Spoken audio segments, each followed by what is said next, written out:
Olá, esse é o programa A Luz das Escrituras, patrocinado pela Igreja de Deus do Sétimo Dia, um movimento bíblico congregacional. Antes de começar o estudo, não esqueça de deixar o seu like, clicando no joinha, inscrever-se no canal e clicar também no sininho para receber as notificações e novos vídeos. Deixe também o seu comentário, contribua com dúvidas, sugestões e elogios. Tenham todos um ótimo estudo sob a narração do evangelista Flávio Schmidt Carvalho. Que Deus abençoe a todos. Vamos ler então a palavra de Deus que vai ser pregada hoje. Está na segunda epístola do apóstolo Pedro, capítulo 3, versículo de número 15 ao versículo de número 18, onde nós encontramos: E tende por salvação a longanimidade de nosso Senhor, como também o nosso amado irmão Paulo vos escreveu, segundo a sabedoria que lhe foi dada. Falando disso, como em todas as suas epístolas, entre as quais há pontos difíceis de entender, que os indoutos inconstantes torcem, e igualmente as outras escrituras, para a sua própria perdição. Vós, portanto, amados, sabendo isto de antemão, guardai-vos de que, pelo engano dos homens abomináveis, sejais juntamente arrebatados e descaiais da vossa firmeza. Antes, crescei na graça e conhecimento de nosso Senhor e Salvador Jesus Cristo. A Ele seja dada a glória, assim agora, como no dia da eternidade. Amém. Amados ouvintes, então vamos ao estudo da Palavra de Deus, onde nós estivemos lendo ali a respeito dos pontos difíceis da epístola do apóstolo Paulo, e que muitas vezes são utilizados para torcer igualmente as demais escrituras. Nós sabemos que, de um modo geral, quando falamos do amor de Deus, quando falamos da salvação, da graça de nosso Senhor Jesus Cristo, algumas pessoas não entendem que para servir a Deus é necessário obediência, é necessário submissão aos seus mandamentos. O apóstolo Judas, falando dos últimos dias, dos últimos tempos, ele fala no verso de número 3 e 4 a seguinte palavra: Amados, procurando eu escrever-vos com toda a diligência acerca da comum salvação, tive por necessidade escrever-vos e exortar-vos a batalhar pela fé que uma vez foi dada aos santos. Porque se introduziram alguns que já antes estavam escritos para este mesmo juízo, homens ímpios que convertem em dissolução a graça de Deus e negam a Deus, único dominador, e o Senhor nosso Jesus Cristo. Então Judas fala aqui, advertindo aos santos, aos que estão na caminhada da salvação, a batalhar pela herança da fé que uma vez foi dada aos santos. Então, quando nós nos propomos a servir a Deus, a servir o Senhor Jesus Cristo, nós também estamos entrando numa batalha, uma grande batalha espiritual. Como nós já temos falado em programas aqui da rádio, que o inimigo, o adversário, Satanás, ele tem grande ira, pois ele sabe que o seu tempo está próximo. E Satanás, ele é o enganador, ele é o ludibriador, ele é o demagogo, ele engana as pessoas com meias verdades. É dessa forma que Satanás engana. A alegoria de que Satanás é chifrudo, tem um tridente na sua mão, aí fica espetando as pessoas no caldeirão, essa figura alegórica de Satanás é uma utopia, é uma fábula, né? Ele até deve rir, porque muitas pessoas enxergam ele desse jeito. Mas Satanás, segundo a Bíblia, ele era um anjo de luz. De tal forma que, se ele se transfigurar diante de uma pessoa, é possível que existam pessoas que vão adorá-lo pensando que ele é um anjo de Deus. Mas ele não é. Ele é um enganador.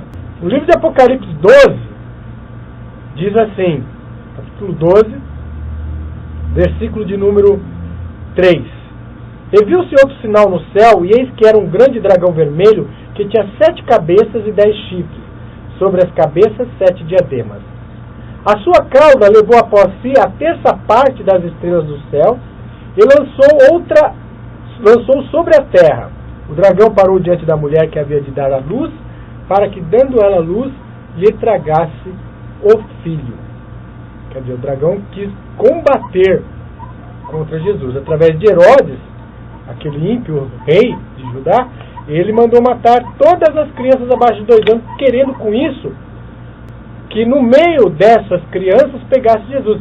Como ele queria matar, na verdade, somente um, então o dragão, por meio de Herodes, aquele ímpio rei, ele queria matar somente um. Quem que ele queria matar, tragar? Era o Filho de Deus. E como os magos haviam dito que faziam aproximadamente 2 anos que eles viram a estrela que anunciava o nascimento de Jesus, portanto a crença pagã de que os 3 reis magos estiveram na manjedoura e viram o recém-nascido de Jesus, isso é uma utopia, isso é uma mentira. Não existe, isso não é verdade. Se você abrir ali no livro de Mateus, os magos eles tiveram aproximadamente quase 2 anos depois do nascimento de Jesus Cristo, e não eram 3 reis. A Bíblia diz uns magos, poderia ser uma caravana, poderia ser 5, 6, 7. Biblicamente a verdade é essa. Mas quantas pessoas aí fazem presépio, colocam ali os magos chegando na manjedoura, livros de profetisa dizendo que é inspirado pelo Espírito Santo, dizendo que os magos viram Jesus na manjedoura. Isso é uma tradição pagã, não é bíblica. O livro de Mateus diz que Herodes inquiriu dos magos quanto tempo fazia. Diligentemente ele inquiriu. Por isso ele mandou matar todas as crianças de 2 anos para baixo. Mas alguém pode estar querendo e pode estar perguntando, mas você não vai pregar sobre as epístolas de Paulo? Por que você está falando isso, evangelista Flávio?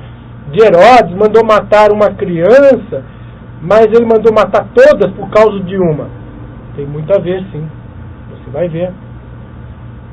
Porque essa é a tática do inimigo. O inimigo, ele manda destruir tudo quando ele quer apenas objetivar uma coisa. Existe um mandamento da lei de Deus, especificamente falando, um mandamento da lei de Deus, que hoje é um espinho na garganta de muitos pregadores. É um calo no sapato de muitos pregadores, de muitas pessoas que se consideram representantes de Cristo. E estes pregadores, eles tentam matar tudo, destruir tudo por causa de um. Assim como Herodes mandou matar todas as crianças, porque o objetivo dele era pegar uma, mas ele mandou matar todas abaixo de 2 anos. Assim hoje existe uma pregação falsa e que tenta muitas vezes se basear em passagens do apóstolo Paulo, que diz que hoje nós estamos debaixo da graça, portanto, estando debaixo da graça, não precisamos mais guardar os 10 mandamentos da lei de Deus, não estamos mais debaixo dos 10 mandamentos, da obediência aos 10 mandamentos. Esta é a pregação da maioria da cristandade nos dias de hoje. Então eles dizem que não há mais necessidade de você guardar a lei de Deus, que a lei foi abolida, mas eles não explicam que lei que foi abolida. Eles colocam tudo no mesmo pacote, porque Paulo fala de uma lei que foi abolida. Lei que consistia em ordenanças e mandamentos que eram contrários a nós. Contrários. A lei de Deus não é contrária àquele que quer fazer a vontade de Deus. Agora, as leis e mandamentos e ordenanças que foram cravados na cruz, que consistia em ordenanças de festas cerimoniais, levíticas, de sacrifício de animais, de expiação do pecado com sangue de animais, com mandamentos difíceis que um jugo que nem os próprios judeus aguentaram. Esta lei, que consistia em ordenanças contrárias a nós, esta foi pregada na cruz. Porque quando Jesus morreu ali no Calvário e ele disse está feito e expirou, o véu rasgou de cima a baixo, significando que agora o homem teria acesso direto a Deus, porque no antigo concerto o homem deveria recorrer ao sacerdote para que ele sacrificasse e levasse para dentro do véu uma vez por ano, que era conhecido como dia da expiação. Esse dia da expiação, o Yom Kippur, simbolizando a expiação definitiva que Jesus Cristo faria por nós.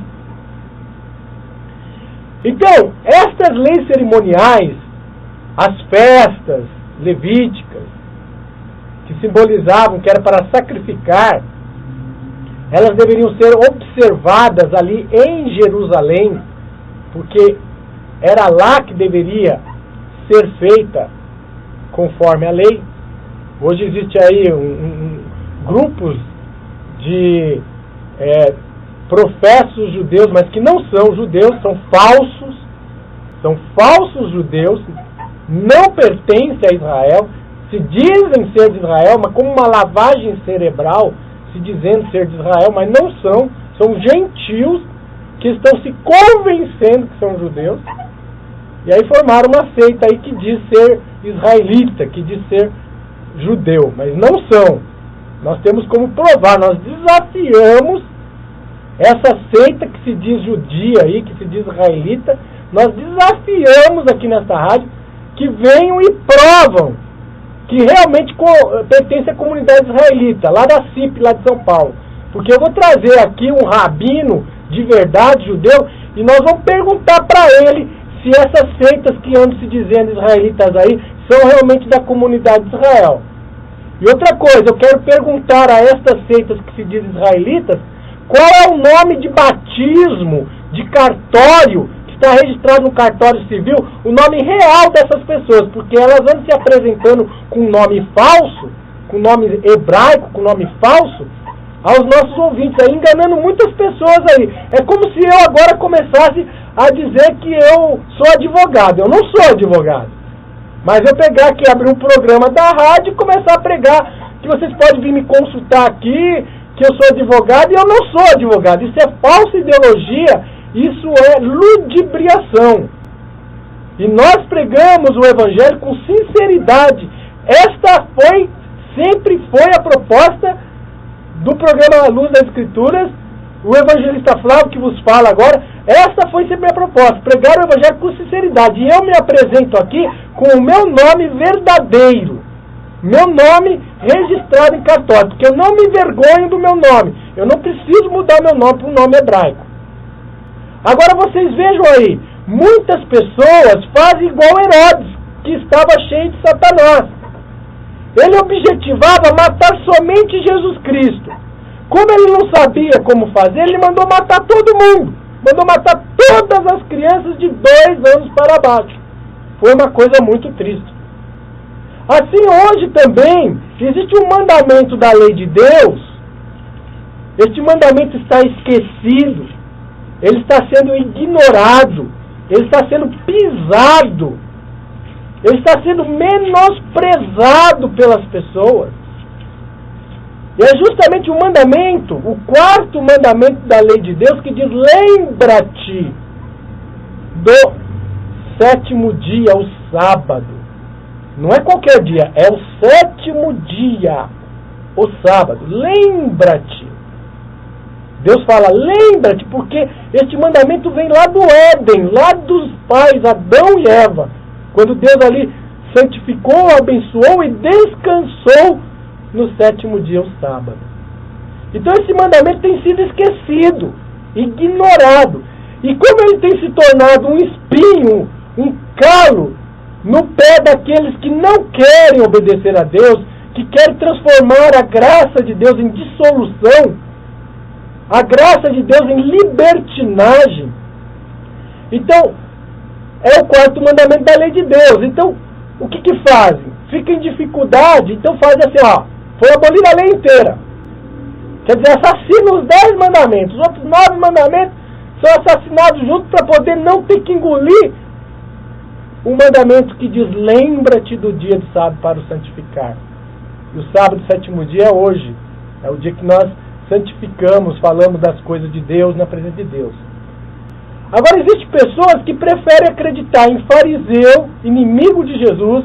Os fariseus eram os religiosos da época, aqueles que se diziam representantes de Deus, mas eram os piores inimigos de Jesus, eram os piores inimigos de Deus. Então tem pessoas que preferem acreditar mais em acusação de fariseu do que no Senhor Jesus, que diz que guardou os mandamentos do Pai. João capítulo 15, verso 10.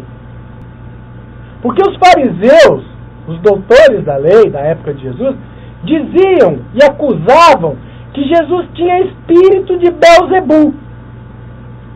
É verdade, ouvinte. Os fariseus e os religiosos da época acusavam que Jesus tinha espírito de Belzebu. Nós sabemos que isso era uma acusação, porque o diabo é o acusador. E eles também acusavam que Jesus violava o sábado.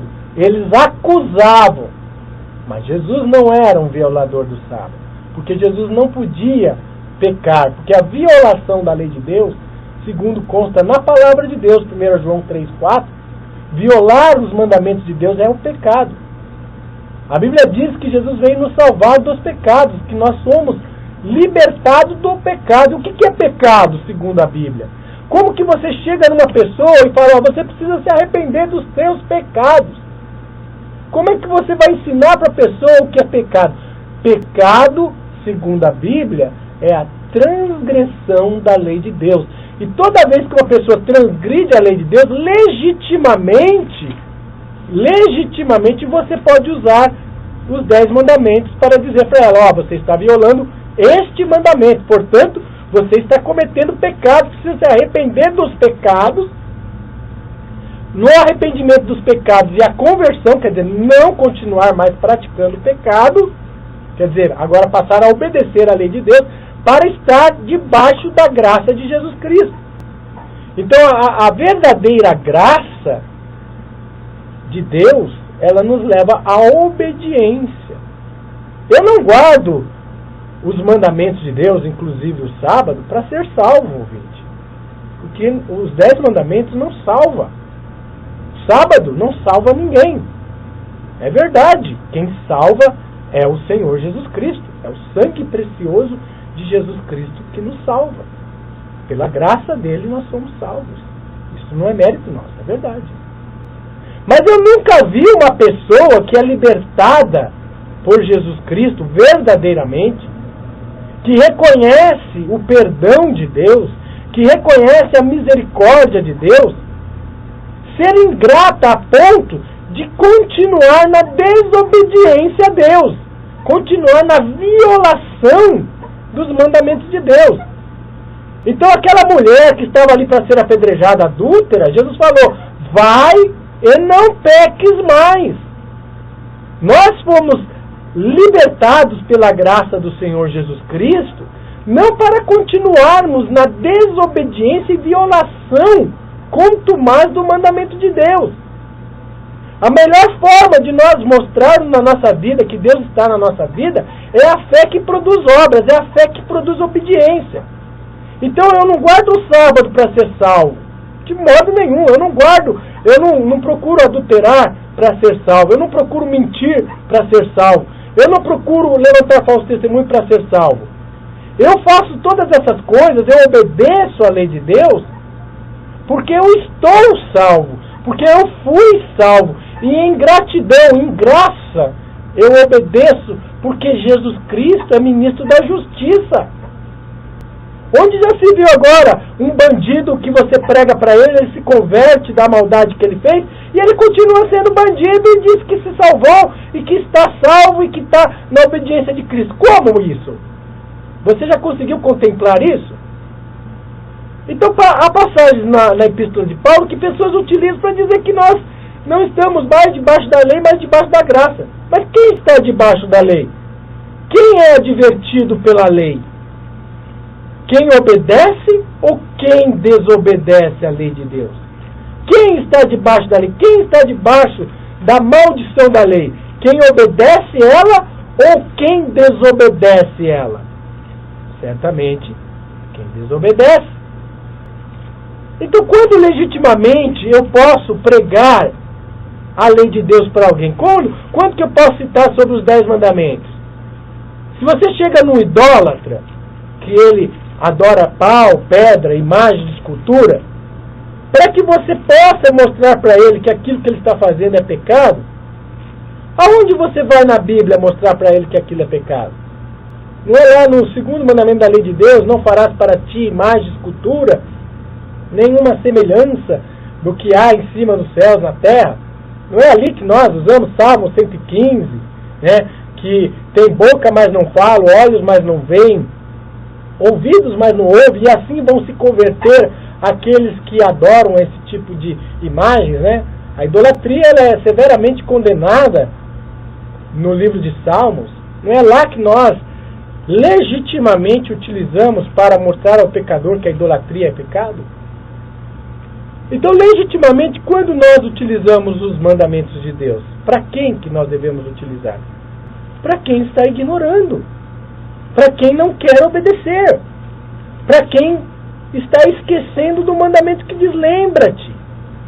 Para quem eu vou pregar que o sábado, tais quais os outros mandamentos, está em vigor? Para quem eu devo pregar? Para quem está trocando o sábado, o 7º dia, pelo 1º dia, que é romano. É para esse que eu tenho que pregar. E é legítimo. No livro de Tito 2, né? Tito 2, fala assim, verso 8, 6, 7 em diante. Exorta semelhantemente os jovens a que sejam moderados em tudo que dá, por exemplo, as boas obras. Na doutrina mostra incorrupção, gravidade e sinceridade. Linguagem sã e irrepreensível, para que o adversário se envergonhe, não tendo nenhum mal que dizer de nós. Exorta os seus servos que sujeitem o seu Senhor em tudo e agradem, não contradizendo, não defraudando, antes mostrando toda boa lealdade, para que em tudo seja ornamento da doutrina de Deus, nosso Salvador. Então nós vemos aqui o apóstolo Paulo exortando em Tito aqueles jovens a serem moderados. Para que eu devo fazer essa exortação? Se uma pessoa é obediente, eu não preciso. Eu preciso exortar quem está desobediente. E a Bíblia diz, sabendo isso, que a lei é legitimamente utilizada, para os desobedientes. Sim, é para os desobedientes que a lei é legitimamente usada. Então, você vai pregar os 10 mandamentos para quem está na idolatria, para quem é um assassino, para quem é ladrão, para quem vive no adultério, para quem vive mentindo, para quem é desobediente pai e mãe, para quem tem o dinheiro como seu Deus. É para essas pessoas que nós devemos pregar a lei. 1 Timóteo capítulo 1, versículo de número 8. Sabemos, porém, que a lei é boa, se alguém dela usa legitimamente. Sabendo isto, que a lei não é feita para o justo, mas para os injustos e obstinados, para os ímpios e pecadores, para os profanos e irreligiosos, para os parricidas e matricidas, para os homicidas, para os fornicadores, para os sodomitas, para os roubadores de homens, para os mentirosos, para os perjuros e para o que for contrário à sã doutrina, conforme o Evangelho da glória de Deus, bem-aventurado que me foi confiado. Então a lei é legítima. Se você não quer estar debaixo da lei, se você não quer ser incomodado com o mandamento, lembra-te do dia do sábado, observe a lei de Deus, faça a vontade de Deus, porque a lei de Deus ela é para os que são contrários a ela, para quem mata, para quem rouba, para quem adultera, para quem mente, para quem é invejoso, para quem é idólatra, para quem toma o nome de Deus em vão, para quem adora mais de um Deus, né? Para quem tem deuses diante de Deus, quer dizer, transforma divindades além de Deus. Diga-se de passagem que o dogma da Trindade ele é violação direta do primeiro mandamento da lei de Deus, que diz: não terás outros deuses diante de mim. Porque o dogma da Trindade foi criado no 3º século, no Concílio de Nicéia, ele foi consumado a pedido de Constantino. Esse dogma transforma o Espírito de Deus, o Espírito que emana de Deus, o Pai, em uma outra pessoa, em um outro Deus, que eles adoram como pessoa do Espírito Santo. Mas a Bíblia não ensina isso, a Bíblia não ensina a Trindade. A Bíblia diz que há um só Deus, que até os demônios sabem que há um só Deus. Então, estas coisas, o que acontece? Os 10 mandamentos, que definem o caráter moral de Deus, ele não salva. Mas toda pessoa que é salva produz obra de obediência. Toda pessoa que é salva, ela não vai mais matar, ela não vai mais roubar, ela não vai mais tomar o nome de Deus em vão, ela não vai mais ter outros deuses diante de Deus, ela não vai adorar a imagem de escultura, e ela vai também observar o dia da criação que foi dado para o homem. Ah, mas irmão Flávio, como é que fica aquela passagem lá de Paulo, que uns para o Senhor faz caso de dia, outros para o Senhor o faz, né? É como disse o apóstolo Pedro, que existem pontos na epístola de Paulo, que alguns utilizam elas para torcer igualmente as escrituras, quer dizer, usam um versículo de Paulo para anular toda a Bíblia. Será que Paulo estava querendo falar ali de observância do sábado? Ninguém vos julgue por luas novas e sábados. Será que ele estava falando ali realmente do sábado que foi dado lá na criação? Ou ele estava falando de sábados cerimoniais? Porque a Bíblia nos revela que existem sábados cerimoniais. Além do sábado do 7º dia, existiam vários sábados cerimoniais. O sábado do 7º dia, ele é o verdadeiro. Ele é o que veio desde a criação e foi dado para toda a humanidade. Em Isaías capítulo 58, o sábado foi dado como dia do Senhor. É o dia do Senhor. Domingo é o dia do homem. Domingo é o dia da autoridade romana, humana, não de Deus. O sábado, o 7º dia, esse é bíblico. Esse nós encontramos na Bíblia. Então Paulo não estava mencionando ali em Colossenses a respeito do sábado do 7º dia. Primeiro porque o sábado do 7º dia não é sombra das coisas vindouras. Colossenses, Paulo fala das sombras das coisas vindouras. O sábado, 7º dia, não é sombra de nada. O sábado, 7º dia, é o dia da criação, que foi deixado em honra à criação, porque Deus santificou e abençoou. O único dia da semana santificado, abençoado por Deus é o sábado. Não existe outro dia. Tem gente que fala, mas todos os dias é santos. Onde está escrito isso na Bíblia? Que todo dia é santo. Portanto, meu ouvinte, nós vamos voltar em pontos difíceis do apóstolo Paulo e vamos explicar. Tem muita coisa para nós falar. E você que é sincero e que quer obedecer a Deus, estará acompanhando o nosso programa à luz das Escrituras. Chegamos ao final de mais um estudo bíblico do programa À Luz das Escrituras. Não esqueça de deixar as suas dúvidas, seus comentários, seus elogios. Clique no joinha e também inscreva-se no canal. Não esqueça de clicar no sininho para receber as notificações de novos vídeos. Acesse o nosso portal igrejadedeus.biz e compartilhe esse conteúdo com o maior número de pessoas possíveis. Que Deus abençoe a todos.